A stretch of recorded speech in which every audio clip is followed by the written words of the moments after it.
Welcome to the Gen Z Stoic Podcast, where every week we strive to lead younger generations on a path to virtue through the insight of Stoic teachings and personal stories from our lives as Gen Z Stoics.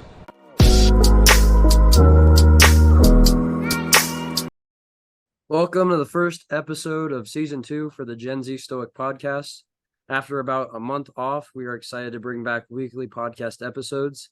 This week, we're going to be talking about embracing struggle, which is kind of a fundamental concept for you to be successful in life, and something that the Stoics really preached in their ancient teachings. Yeah. So like you said, it's been about a month off. We've just recently started college. It's been a little interesting so far. It's been a big adjustment, and there's definitely been a lot of struggle that's come with that, which is why this is definitely a relevant topic to discuss today. But before we kind of, delve into the actual philosophical insight on this episode, I think we're going to announce what season 2 is going to entail and what the differences are for season 2 are going to look like moving forward. So I'll let you start with that. I think so. We already kind of discussed some of the individual things that we're going to be bringing to the table in season 2. I kind of wanted to bring to the table what kind of our theme is going to be, and it's going to be one of more professionalism, really. You're going to see, once we post this episode, you're going to see our new introduction to our videos on YouTube, and the audio for our audio episodes on Spotify and Apple Podcasts. And you're just going to see a more consistent editing style and more consistency in terms of social media as well. Everything that we're going to talk about some of the struggles we had in what we call season 1, is about working more towards being consistent and being professional in terms of our editing, our style, and how we produce this podcast, and ultimately how we produce our content for you guys. We want to be as professional as possible and as consistent as possible, because we know that people like the content that we are putting out. And so it's on us to deliver that content in a consistent way so that you guys have constantly refreshing new ideas around Stoicism from us here at the Gen Z Stoic. Exactly. And with a more professional look, we're hoping to get more engagement as well. We've recently started networking also, to get a lot more guests on the podcast. So that can definitely be expected moving forward into this season, is we're going to have a lot more perspective, because we're going to be networking with a lot of well-accredited individuals and people who have very good insight of any topic regarding Stoicism and philosophy that's applicable to our podcast. And so we're definitely going to start bringing more people on that have something to say, and then that not only provides a better network for us, but that also provides more insight for you. Also, this is sort of the big thing, the big project that we've been working on this month is the Gen Z Stoic Podcast website. And it's taken a little while, and it's been a trial and error run for sure, but we've built a website, and it will be launching on Labor Day with this first episode of season 2. And on this website, not only are we going to have all of our podcast episodes listed, but the big attraction is we have decided to start publishing weekly articles. And now these articles may relate to a weekly podcast episode, but more so, it's just a more in-depth, discussion around a certain topic, and they're going to be written individually by us or both of us and what it could look like. But we will publish weekly articles. And also there's going to be an easier way to contact us through our website, as well as an about us page. That'll be more of kind of understanding our background, more in depth. Is there anything you want to add? Well, I think another thing that we thought about when we sat down and we made the Gen Z Stoic website is, how do we get a forum going? How do we get a community of Stoics together so that they can talk instantly about something that's going on within their life? And so part of that is, yes, we are making articles, but we're also creating groups on that site that are just forums. They're open forums where you can post anything. You join, you post anything, and you instantly have a community of fellow Stoics and people who are just trying to improve themselves, who can maybe give you advice, give you tips. They've been there, they've done that, and so they have some tips or advice to give you. Or you can just, struggle through something together. But as long as we're providing a community, that's kind of the goal of the Gen Z Stoic website, and that's kind of the goal of the whole podcast as well. And so as soon as this episode drops, the genzstoic.com is going to be live. It's going to be in our link tree, and you can just simply look it up. And you can go check out our first articles, check out the groups, get into contact with us if you want to. And it's a pretty cool thing. I can say that I feel like it looks pretty well produced for two people who have no web design experience whatsoever. So I'm very thrilled that we're going to be publishing that as well, and that's going to be a new element of the Gen Z Stoic. And I think it just goes again towards that theme of being professional and being consistent, right? Not only are we producing the content through podcasts, but that content is now going to look like articles and live interaction with us. It's not only those forums are just going to be people from around the world. We're going to be monitoring those forums as well, and we are going to be responding. And we're going to be pretty active in our responses because ultimately, the goal of the Gen Z Stoic and the goal of Stoicism is everybody progresses and everybody improves upon themselves, but everybody needs help in that. Even you and me need help in that. And the Gen Z Stoic website is just going to be another resource for people like us in Generation Z to improve. And it's going to come through Stoicism. Exactly. And, the group part is very important. We sort of talked about this as we sort of sat down and sort of decided what we really wanted to do in this next season. But we talked about, the first season, it was certainly we wanted to spread our message to our audience. But as we sort of looked back and, in retrospect, we noticed that the first season really benefited us the most because we were getting into a solid routine and we were learning to practice what we preach. We were learning all the skills that we had been talking about for 25 episodes. And now the biggest goal of season 2 is to really interact with our audience more and make it feel more of a community. It's very easy for, pages like podcasts or, artists, whatever, anything in that industry to feel like it's just them and you can only look up to them. You can never be a part of what they're, trying to preach. And so I think it's going to be a lot more beneficial to you and to us to have an active and engaged community who's, devoted to learning the teachings of Stoicism, because like you said, that's how Stoicism was taught originally. It was taught to a small community of people, and then eventually they branched out and taught it to everyone else, and it was an engaged community. So that's exactly what we're looking to do. And I can't really sum it up any better. And I think you mentioned the kind of some of the struggles that we had in season 1. And a lot of this past month has been us kind of being introspective and looking at where we succeeded as a podcast and where we failed, and then kind of building off our successes and mitigating those weaknesses. And so it's fitting that our first episode of season 2 is about embracing struggle, because that's exactly what we're doing here as we move into season 2. And so it's a relevant topic, right? If we are going to grow as a podcast, we are embracing the struggles that we witnessed in season 1. And therefore, it stands to reason that if you're going to grow as a person, you need to embrace the current struggles that you have going on in life. And so, like season 1, we're going to give you a lot of philosophical analysis. We're also just going to share our stories. I mean, we've been in college. I've been in college for 2 weeks. This has been your first week. And we're already witnessing some of the struggles that you and I respectively have been having. And then again, some of the struggles with the podcast.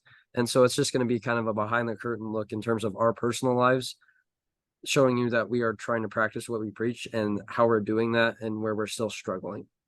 Absolutely. So I think that's a good segue into now our philosophical, deep dive, our insight, our discussion around struggle. And I'll start with the first point. And a lot of this comes from what I've learned being in college already, just being in a brand new environment. I've sort of started to open my eyes and see this. But the first, Stoic point that I would like to bring up about struggle is that I've noticed that it is very hard for people to accept that struggle ends well, that it's hard to see that there is always the ending is happy with struggle if you choose to stick through it. And the reason I say that is because everybody here, it's a very diverse community out here in Los Angeles, and so everybody's going through a lot of change. It's very hard. You miss home, you miss your friends, you're learning to be an independent person, managing your schedules, and that's hard especially if you didn't grow up or you weren't taught that in high school, right? And it's a struggle. It can be very overwhelming at times. But I think, and then when people do give up, they just give up to they go back to something that is less meaningful, they're not intentional about how they're spending their time, and they're just trying to distract themselves and make themselves feel better. And stoically, we know that struggle is absolutely inevitable. It's almost inevitable as fate. It's part of how you become a stronger person. And so for me, as I walk through this brand new chapter of life, I just keep reminding myself every single struggle is supposed to teach me a lesson. If I can stick through it, the outcome is going to be a lot more beneficial than if I just were to, go back and just do something easy and fall into the chains of pleasure instead.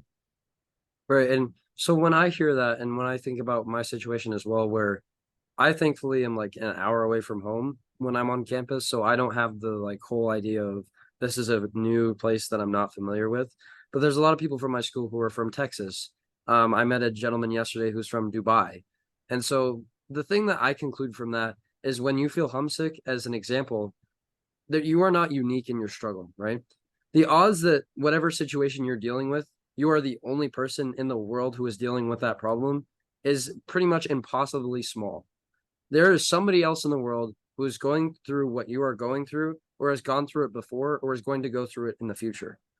That there's simply in the human existence, there's nothing that somebody hasn't gone through already when it comes to struggle. So I see so many people adopt the mindset of why me when they're faced with something that is hard. If you are diagnosed with a disease, it's very easy to say why me. If you're going to college, right, and maybe you get bullied or something negative happens, you fail a test, and you say why me, or why this situation, why did this happen? And instead of saying I'm not unique in this, right? Instead of saying that and finding the resources we can and reaching out to people who may have gone through the same thing. So people close themselves off and just say, fate has it that I'm in a shitty situation and that I am just going to have to utilize myself to get out of it. And that's a terrible mindset to have. We talk about the concept of self versus the concept of the people around you. And every time we've talked about it, things need to start with yourself, but you're always going to have to utilize those outside resources, especially when it comes to struggle. Because oftentimes, unless it's something small, to get out of what you're struggling with, to get out of the problem that's facing you, you're going to need somebody else to help you in some way, shape, or form. And so when we say, oh, why me? We're basically saying, you know what? This is unique to me. And either I'm going to struggle and I'm going to shut down and let this struggle defeat me, or I'm going to be the only person who can defeat this. And these are two bad mindsets to have. And so that's my kind of conclusion. When I hear you talk about how diverse it is, it's diverse in backgrounds, but you guys are all going through the same stuff. I mean, sure, there are some people from LA who are going to Loyola, but there's a lot of people at that school who are experiencing that same homesickness, that same sense of I'm in an unfamiliar place. And the best thing you guys could do is come together and embrace that and talk about where you're from, talk about reminisce and kind of embrace that and lean on each other, rather than if every single one of you said, why me? And then just shut down and kind of retracted into their dorm room and thought about why the situation is bad. There's clearly a better path in that situation. And it's one that says you need to lean on other people, which at times people say that that's not a stoic thing to do. But when it comes to struggle, that's absolutely what you need to do. Because Seneca talks about how those kind of difficulties strengthen your mind, and just like kind of hard work does for your body. And then I would add on to that those situations also strengthen kind of your ability to lean on other people and know when you need help. That's an underrated skill, especially in today's generation, is know when you need help and when you don't. Because people kind of fall into two camps where they think that they always need help or they're never willing to accept help. And those are two very unhealthy ways to approach the situation. And so if we're leaning into those skills and we're embracing the struggle, then we are growing as a person. Because you can sure improve your resolve by getting through that struggle by yourself, but you can just as importantly improve your ability to lean on other people, improve your interpersonal skills, and just improve your ability to say, you know what, I need help. I can't get through this alone. Exactly. Well, I think so. You made the point that, it's important to know when you are needing help and when to act, and that's important, is to acknowledge when you do need help. But then also, what I would argue is equally as important is also understanding and actually taking action for that. Everyone knows, it's a lot easier to tell yourself, yes, I do need help. I need this, I need that. But then actually going through with it is a whole different story. And Stoicism is actually all about community. So there is nothing shameful in seeking help within your community and from your peers. That's actually a very noble thing to do, because what you're doing is you're setting down your pride and you're actually acknowledging that, hey, I don't know everything and I need help from someone. And then you're gaining insight, and that there's nothing shameful or dishonorable about that. And you were talking about struggling, within your community, but let's talk now about if you do have to struggle alone. And there are certainly certain situations where you don't have anybody, and the only person that you can rely on is yourself. And so now that begs the question, well, what do you do if you are struggling by yourself? And I think for me, the first things that I do is struggle stems from stress. I identify it as struggle when I'm starting to stress and when I'm not in this state of homeostasis where I'm focused. It's when I start to feel overwhelmed. That's when I identify it. So what's important to do is, once you notice yourself getting riled up, similarly to when you're getting in a heated argument with someone, before it actually gets to that point, recognizing that it's going to get worse, and you say, okay, hold on, let me identify the things that are stressing me out first. What is causing me to struggle through this situation? And actually, most struggle is simply caused because the system that you have in place is faulty somewhere. And so you're not being as efficient as you can be. And as soon as you start putting stress on a certain area of your life, it's going to feel like you're struggling, when in reality, it's actually a very simple fix. And I've noticed that, especially in college, learning how to be efficient, because you have to be resourceful. That's one thing that struggle teaches you, is to be resourceful, especially now that we're adults and we completely jumped from having things done for us for the most part to actually, I use the example, a few months ago, we had to ask if we could use the restroom, and now we own one, so it's a huge leap and it's a huge change. And so that itself can be really scary. And that example kind of blows my mind, because we transition into such a big change so quickly. But that's why it's important to identify a system that works for you, because in reality, most of the time when you're struggling, it's really just a fault in your system. And there is no perfect system, but the more efficient that you can build your system of getting things done to be, it's going to be a lot easier to get things done and not struggle through it as much. And when you mentioned like building your system, I can't help but think about all the past episodes we've done about habit building, about and it's habit building, whether it's mindfulness, with meditation, with journaling, habits when it comes to exercise. So many tools that you can utilize to make your day better. And I think about all those episodes, how you could go back through all those episodes and just find like one thing for maybe 3 episodes that you could apply to your day-to-day life, and how much stress is going to go away if you just do those things. Like for me, I'm in college. I'm going to a school that, quite frankly, the academic workload just sucks. And, it sounds like I'm complaining, but that's just the reality of the situation. And so for me, what it's been is I established those systems, but those systems also have to give you breaks. They have to give you a break away from whatever is stressing you out and do something that you enjoy. For me, that is lifting. And for me, that is reading Stoicism. And for me, that is meditating. And so you find those things, those tools, that it could be one of the kind of thousands of things it feels like we've mentioned at this point in numerous episodes. Or it could be something that you found in your life that you enjoy. I mean, if you're someone who likes fishing, I don't know, fishing is something you enjoy, then go take a break to have a fishing trip for a day or something like that. Because ultimately, when struggle becomes something that you can't deal with, is when you become overwhelmed. It's when you just sit there and deal with it 24/7 instead of saying, I need to take a break from this. Just like there's no shame in having to rely on somebody else, there's no shame in having to take a break from something because it stresses you out. Like stress is something that I feel like we've talked about, how you shouldn't let emotions control you. Stress, I feel like, is something that's kind of inevitable. We've talked about how experiencing emotion is inevitable, but it's what you do with it. The same thing holds true for stress. Especially when you go to college, something is going to stress you out. If you've been in college and you don't have any stressors so far, you are not human. You are a robot alien sent from somewhere who has now infiltrated a college and is experiencing no stress. That's what's going on. So ultimately, you're going to find that you have some sort of big stressor, right? It's not something that you can just tackle head on 24/7. You tackle it head on 24/7, the result's not going to be the best for you. That's not the best path forward. And so you can embrace struggle, like we talked about, like that title of the episode is, while also taking a break from time to time. Because no human can just go on 24/7 saying, I'm going to do this, I'm going to tackle this challenge and this challenge and this challenge. You have to keep it realistic. And that's what we're doing here, right? You build those systems, but those systems have to have a outlet within them so that, okay, you deal with this stress. And so, yes, I'm becoming more efficient, but that's a hard process. It's a hard process that you are making progress and becoming more efficient. So do something that's inefficient for a change, right? I'm becoming more efficient, but here I'm just going to take the night to go do this because it's fun and it takes my mind off things. Right. And then that's, for me, that's, I feel like, the healthiest solution. And that's what I personally have been doing. And I think that it's one that can still really align with the Stoic message, because it's something where stress isn't breaking you down. Stress isn't affecting your decision-making, because you're saying, you know what, I may be stressed, but let's push it aside and let's go do something that's fun. And I don't have to think about what's stressing me out. Right.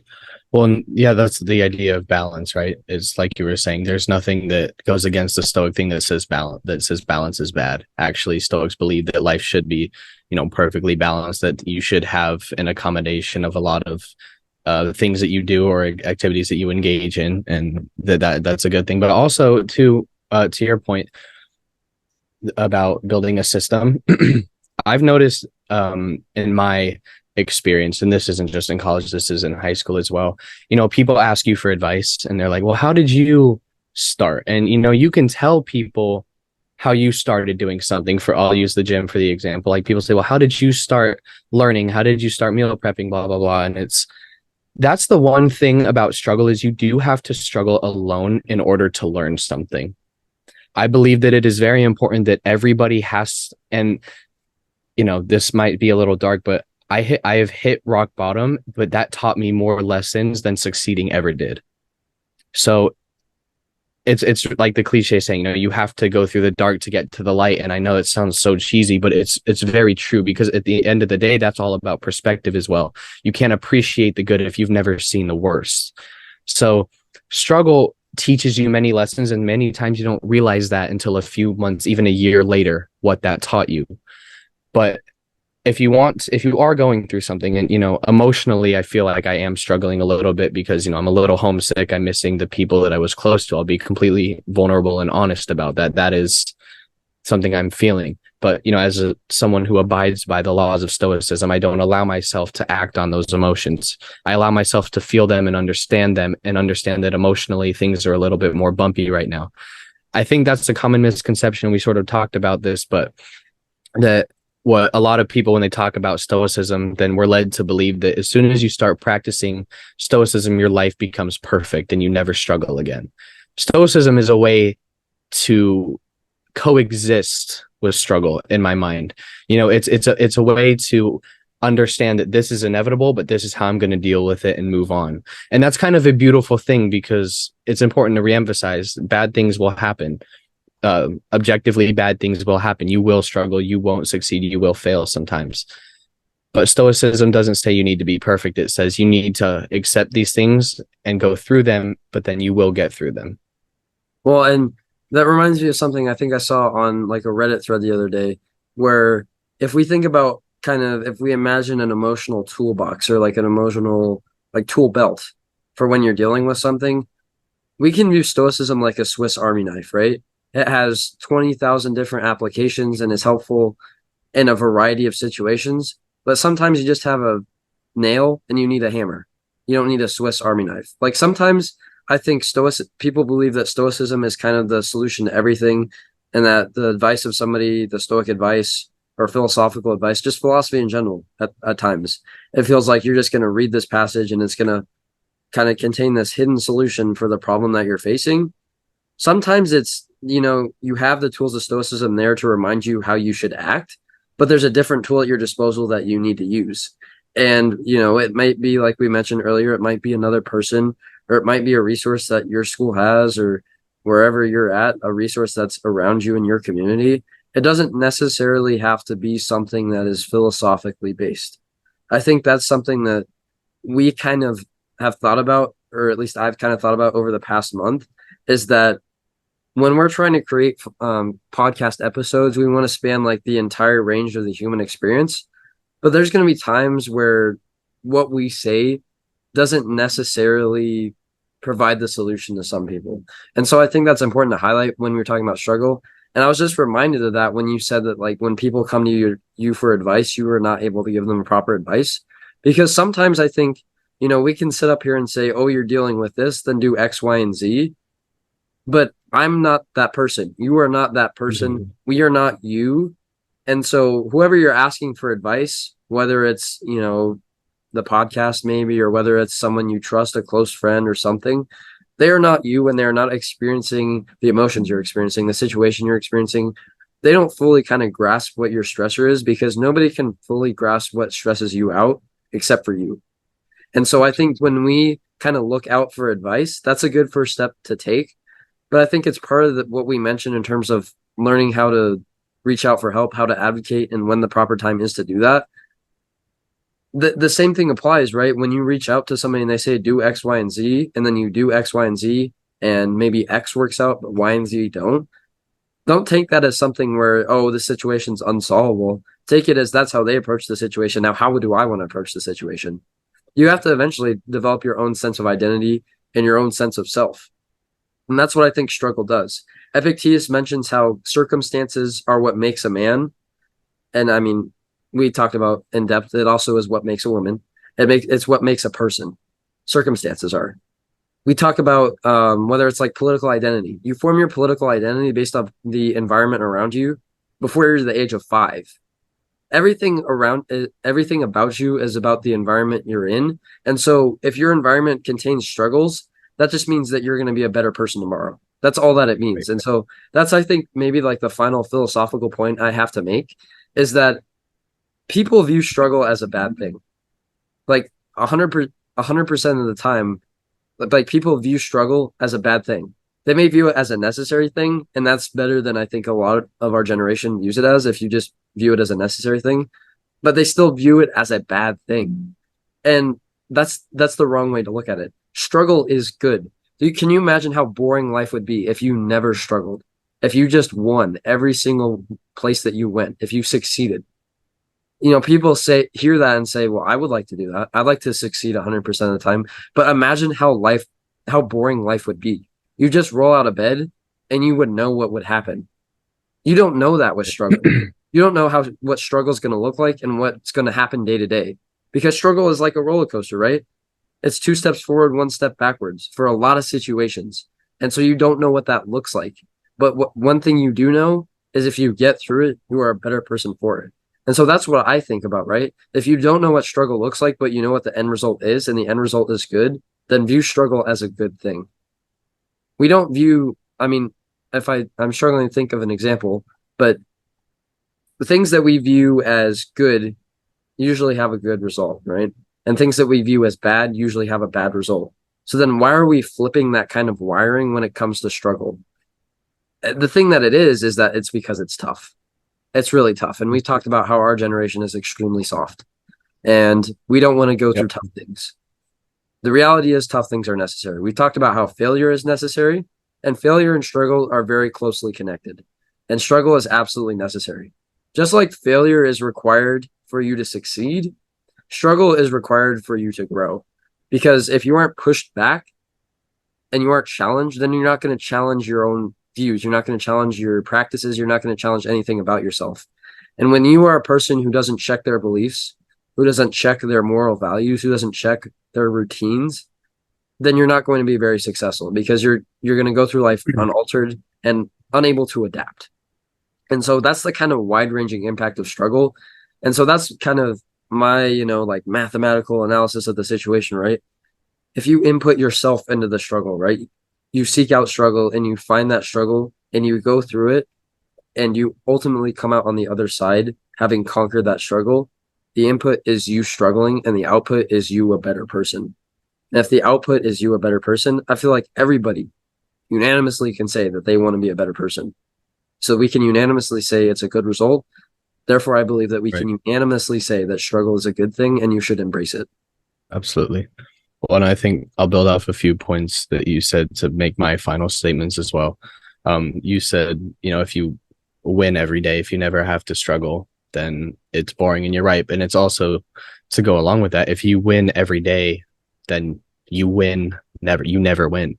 Because if you are winning every day, then that means, no, you're not losing, but you're never winning. Like, you have to lose in order to be able to win, right? Similarly, you have to struggle in order to be able to succeed. You can't have one without the other. If you've ever seen The Incredibles, one of the villains, he's like, if everyone's super, then no one will be. And it's the same thing. Like, if everyone is succeeding all the time, then no one's actually succeeding, because you get the idea. And so also, and then you said, especially in our generation, and this is why ultimately we started the podcast, is to try and build a resilient generation through, Stoic values, because we believe that is one of the best ways to build strong minds. Is that, yes, our generation is soft. We've definitely talked about that. And we also have a lot of people who fall into a victim mentality. It seems like everybody's a victim, right? Everyone has trauma. We overuse the word trauma now. Everything is so not everybody has trauma. Yes, you go through some things, but not everything that you went through is trauma. That's just a hardship in life, right? And so it's also about shifting our perspective about how we view these things. One struggle, that's not a traumatic event. That's simply a struggle. That's part of the human experience that we must accept that we will endure at some point in our lives. And if you are someone who doesn't have to struggle, then you're not going to be as resilient as someone who did. And that's simply, in my opinion, an objective statement.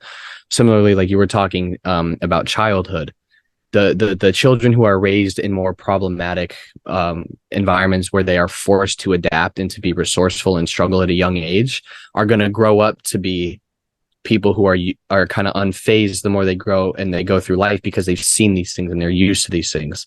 So you're absolutely right. And this generation, we know we think short term all the time.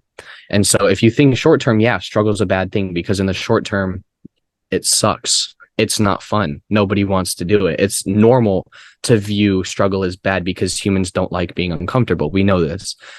But when you bring stoicism into it and you start to see the long-term effects, they build you into a stronger person. A year down the road from now, I'll be looking back at this emotional struggle that I'm going through, and I'll be a stronger person. And the next time I make a big change, I'm better fit to adapt to it. So I think my last piece is we have to stop viewing struggle as a short-term obstacle and more of a long-term building block. And that goes for a lot of things, not just struggle, right? And you said, you need failure, in order to succeed, and you need struggle to grow. That's probably the best way that you can put it. Long-term struggle forms you into a stronger person. So the next time you encounter a similar situation, you're better fit. It's like training. It's like training for weightlifting. You start out, you're not very strong. The more you stick with it, the weights don't get lighter, you get stronger, and then you can pick them up and do them for more reps. It's the exact same concept. The more we are consistent with a mindset that embraces struggle and sees it as a positive outcome in the long run, the more resilient we're going to be as a generation, and the better fit we're going to be to overcome struggles as a group, as a community, right? So yeah, I think this is kind of our opportunity to kind of talk more about our personal lives. I think that's something we didn't mention this as part of season 2, but the podcast episodes, we feel like we want to kind of show the practicing what we preach more. I feel like it's important if you are kind of like we are, we're trying to be leaders in terms of the Stoic community and lead people to follow a Stoic path. So I feel like if we're going to try and position ourselves in those positions of being leaders, being mentors to people and trying to help people out, we should show more about what we're actually doing in terms of that, just not talking about it. Obviously, we're still going to talk about it, but it's more about our personal lives. And so that's why we picked Embracing Struggle for our first episode, is because, like we said, I've been in college for 2 weeks. Mateo, you've been in college for a week, and we are already significantly struggling in 2 different ways. And I think it's important to highlight that and show what we're doing about it. Mm-hmm. And for me, you've already kind of mentioned it in terms of your kind of emotional struggle. For me, it's just been workload. I'll try not to kind of talk down upon this Colorado School of Mines. All I'll say is that it's extremely rigorous, and it is what I signed up for. But ultimately, when you are a high school student and then you transition to a college that is extremely, extremely rigorous, you get your butt kicked for a while, and I am currently getting my butt kicked. I'm not really sure. I can't hear my audio, but I'm sure my voice sounds a lot different than it usually does. So I'm going through it.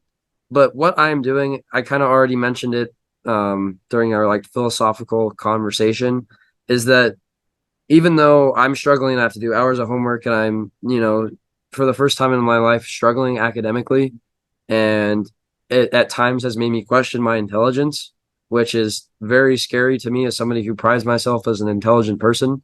What I have been doing is taking time away from academics, taking time away from being intelligent.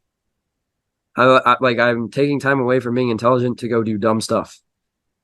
Whether it's, doing dumb stuff with my dog, who I thankfully get to take with me to college because he's a service animal, or whether it's just, doing dumb stuff with the people that I've met, just anything that takes me away from where I have to actively think, where I have to think academically. And part of that is lifting, part of that is meditating, and part of it is doing that dumb stuff with other people who are, like I said, going through the same struggle as me. Because ultimately what it is if you're someone who's in the same situation, where you just got to college and the workload is crazy and you don't know how to handle it, here's my advice. Guess what? Everybody else is doing the exact same thing. Everybody else is going through the same thing. Everybody else is stressed out because they don't know how to do this. Everybody's maybe questioning their intelligence a little bit too. So what I suggest you do is be vulnerable about it, and people are going to be vulnerable about it with you. And then guess what? You're going to find a community that all wants to go away from that academic stuff and go do fun stuff where you don't have to think. And I've already found that a little bit. I'm continuing to find those things through clubs, through different activities. But that's just what I'm doing, because I'm in the distancing myself from portion. Because really, when you kind of deal with the struggle that I'm dealing with, it's something where you just have to get acclimated to it. And that's what I'm doing. I'm acclimating, and how you kind of adapt and just get in that rhythm as you go through it. And so I'm just going through my day to day. I'm getting through it, and then I'm taking a break for myself when I need to. And so it's just being self-aware. It's really, that's what my emphasis has been in this episode, is self-awareness. Awareness when you need help, awareness when you need to take a break, and awareness when you can just push through it. And I think that's kind of my advice. And like you said, I really like your point about how I'm going to analyze this a year from now and think about how it made me stronger. I'm definitely going to analyze this maybe even 6 months from now. And hopefully I'll actually be able to do physics and calculus. We'll see. Very questionable. Yeah, good luck. Good luck. But hopefully, and I know for sure in 6 months I'll look at it, and I know I will have gone through it because I have the habits, and I'll be proud of myself for getting through it. But not only that, then I will hopefully be able to look at it and see, how much more intelligent I've become, and how I went from, oh, maybe I'm not intelligent, to now, like, I feel very smart because I've been able to get through this. And it's been an intelligent struggle, something that was intellectual, and I've gotten through it. Absolutely. Well, I'll give your voice a break. I know that you caught a little cold this week, and you've been going through that, and I know it's not fun. So on top of your stress and your workload, your body is going through some stress as well. So I'll give your voice a break. You mentioned you were only, an hour from home, so it's not too big of a physical change in location. But you mentioned that your workload is very rigorous. So I'm almost in the exact opposite situation. I am over 1,000 miles from home in a completely new environment, but my workload is very low right now because I'm not in an engineering school. I'm at a liberal arts institution, and the teaching methods are different. I'm in a Jesuit, a private liberal arts institution. Yeah, go me, it's fine. But that's not the point. The idea is that we are both struggling, but in completely different ways. And the people that I'm going to school with are struggling differently than you. But at the end of the day, we are both, I believe, and I say this from a Stoic perspective, that what I'm going through now is what I am meant to be going through at this moment. I am learning lessons, and I am learning to adapt to my environment. Specifically, if I want to get a little more personal with it, I think I've always been a pretty social person, and I value my relationships a lot. And, I miss my close friends a lot back at home, or they're not back at home. I miss my close friends from home who are now scattered across the country and the globe, to be completely honest. Doing a long distance relationship, I miss my girlfriend a lot, and I miss my mom for sure, because my mom has always been in my corner since I can remember. And so it's sort of tough to step away from those things for a little bit for me, and just being physically so far apart, because what I've noticed that having a lot of physical distance, you feel a lot closer to those people, and you feel like you could almost reach out and, touch them almost, but then you realize how far away you are. But it gives me this sense of a realization that I actually care about these people a lot more than I thought. Not that I didn't think I cared about you. I care about you very much. But now that I can't be with you and I'm so far, you sort of realize, wow, these people did so much for me. And that's a humbling thing to realize, because then you realize how you actually sort of take people for granted, even the most important people in your life, when you don't realize it. School-wise, it's fine. It's just, I think both of us are learning to be very independent and manage our assignments and manage our schedules on our own now, and our budgets, our finances and whatnot. So, that's certainly an adjustment, but I think I'm sort of in the opposite boat as you. I'm not as close, but my workload isn't as heavy, so it's a different struggle. But at the end of the day, you and I are both approaching our struggles in the same way. And that's the beauty of Stoicism, is how applicable it is to many situations. And I think for me, the thing that I've noticed is, even though we're kind of in opposite situations, I think the tenet of like the struggle is like an identity conflict, sort of. Hearing your situation, like I know you as a very social person, and I feel like the social shift between Meade, Colorado and Los Angeles, California is like so huge that like that kind of social identity is getting challenged a little bit. And then for me personally, I pride myself as I am not a social person, first and foremost, but I'm somebody who like places my intelligence and like my ability to like think logically and like common sense at like the highest level, and that's getting challenged. And so for me, the funny thing is that we're in opposite situations, but it kind of highlights how like opposite in terms of like personality we are. Like we obviously are tied together in terms of like the way we think, but in terms of you being social and me not being social, and then like me actually enjoying calculus a little bit, and then I don't want to speak for you, but I feel like you didn't enjoy calculus. I hated it so much. Yeah. So like the opposites are getting kind of highlighted, but then they like get challenged. And so we're both like facing that kind of identity. I don't want to say crisis, because I don't feel like I'm in a crisis. I don't feel like you're in a crisis. I feel like we are actually handling it pretty well. But like the core sense of identity is getting challenged. And I think whenever anybody faces that, there's kind of that level of stress that you're like, whoa, like what's happening here? And I just think that we have the habits, thankfully. And we talked about that when we talked about the episode of like how we're going to handle going off to college. We talked about how, compared to most people in our generation, we have really solid habits and we have really solid routines and a really good mindset. And so we're really going to be able to handle college better than most people. And I think that's true. I think us struggling only highlights how difficult it is to transition to college.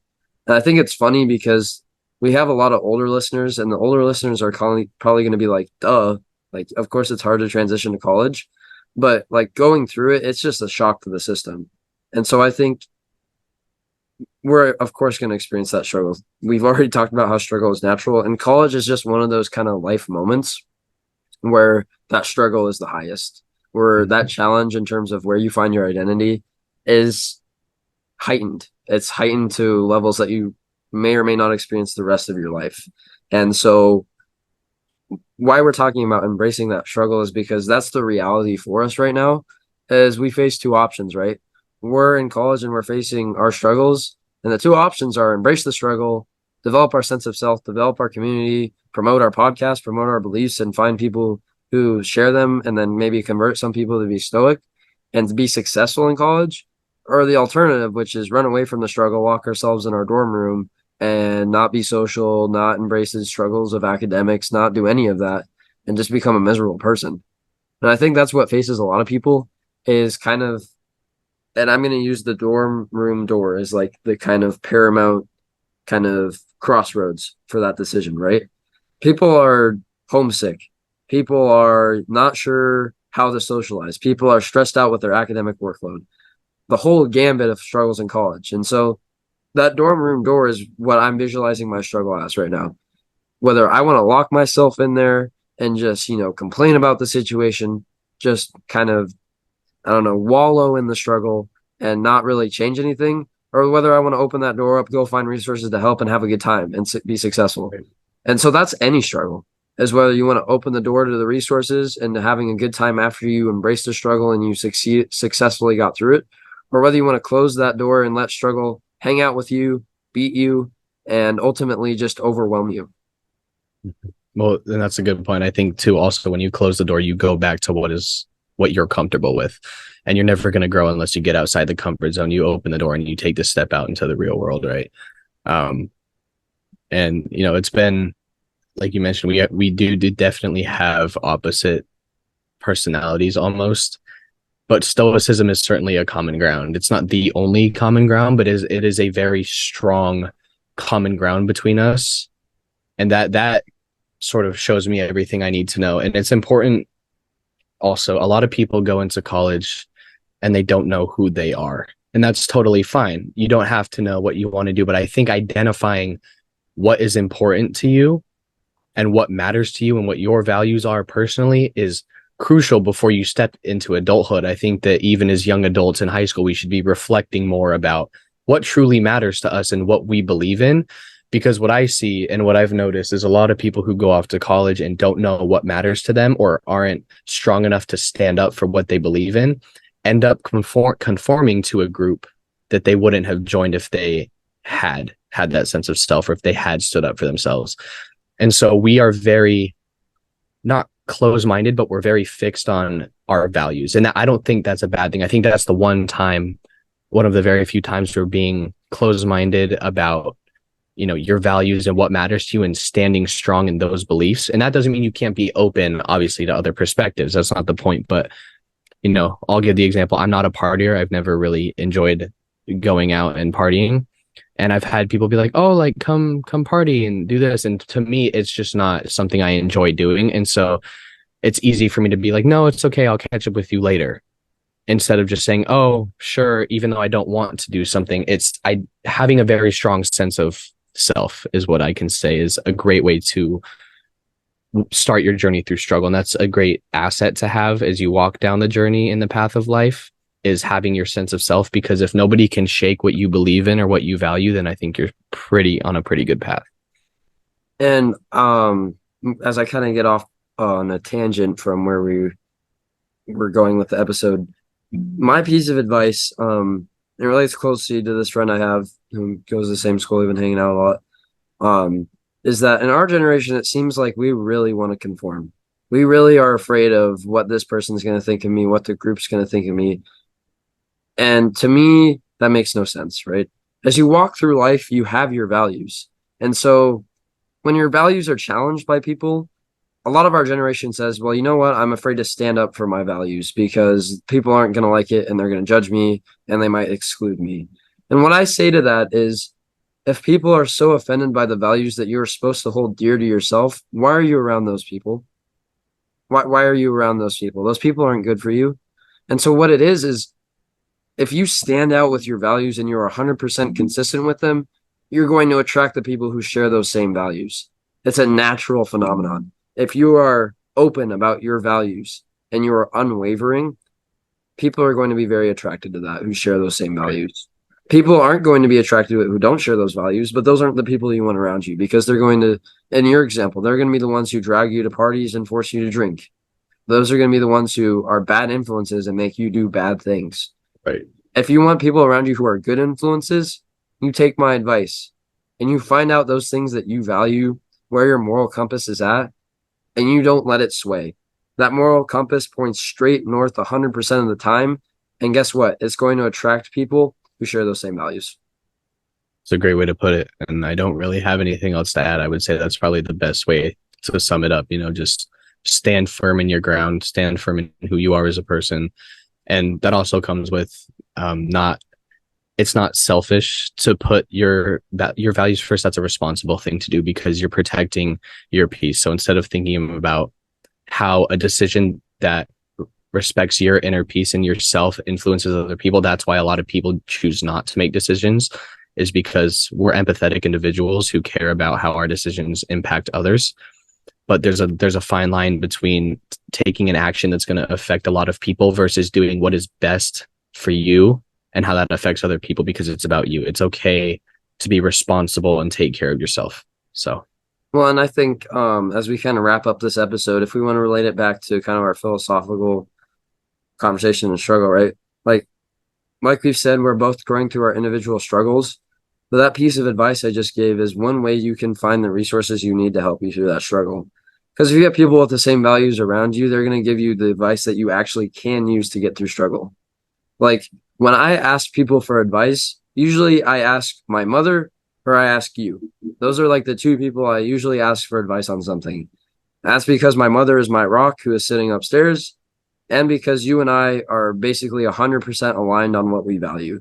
And so when I ask you for advice, 99% of the time I can use it and it actually applies to my situation and helps. And so that's because we align on those values, and you're going to give me advice that you know that I believe in.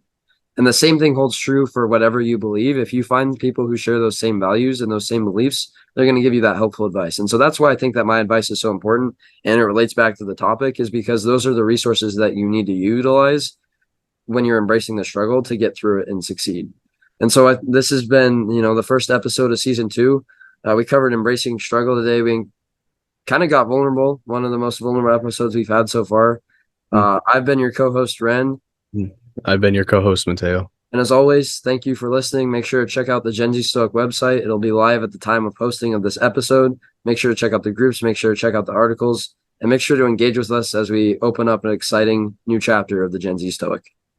Yeah, thank you guys so much. We will see you in our next episode. And be sure to, on our Gen Z Stoic Podcast website, engage with our community. Get involved. Join a group. We have a groups page, and you can get involved with our community there, and we would love to see you engaging and reaching out. So with that, we will see you next week.